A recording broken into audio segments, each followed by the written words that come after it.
दियां शरारतां, हंसी और यादां।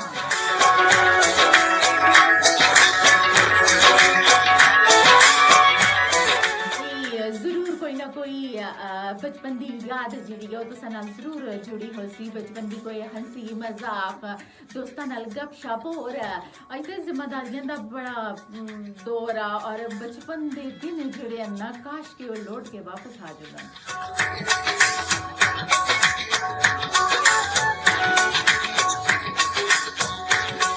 और बचपन की अगर कोई शरारत संभो याद और फौरन फोन उठाओ और साडे प्रोग्राम में जुड़ जुलो। असां कॉलम नंबर है 0582232379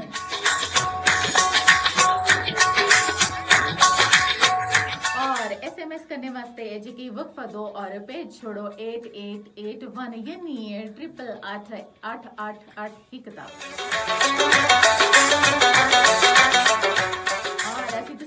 कोई भी बचपन की शरारत कोई भी याद जी अपने प्रोग्राम का हिस्सा उसको जरूर बढ़ा सा।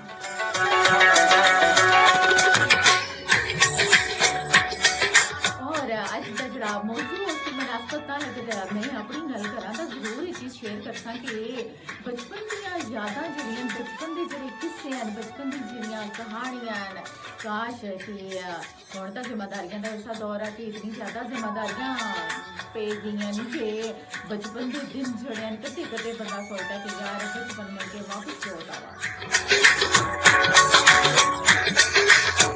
और यकीन करो कि मेरा दिल तो ये गल आता कि बचपन के दिन वापस लौट के आवा ना काश के ना कोई जिम्मेदारी ना कोई ना कुछ अपनी मर्जी की शरारत अपनी मर्जी की हंसी मुस्कुराहट और छोटी छोटियां पंगियां करना।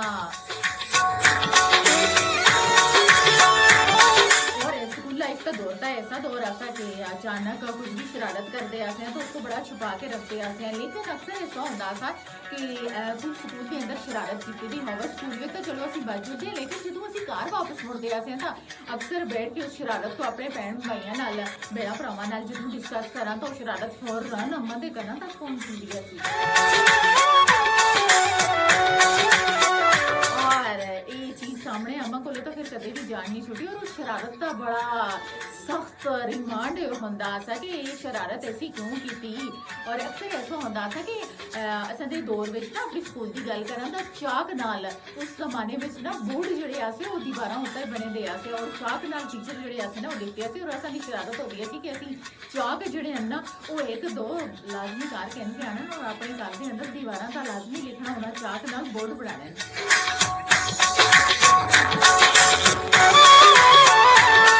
और जब मम्मा को पता चलता था कि ये चाक किधरों आया स्कूल में आया और बड़ा सख्त रिमांड बनता था। और यकीन करो कि अगर उसका नाराजगी फटी करा उस रिमांड का और अम्मा मुझे अल्फाज पते क्यों होंगे ऐसे अच्छा कोई नहीं है खाना नहीं खाते ऐसे नाराज हो गए और अम्मा कहते ऐसे बिल्कुल ठीक है बचत हो रही है बिल्कुल खाना नहीं खाना।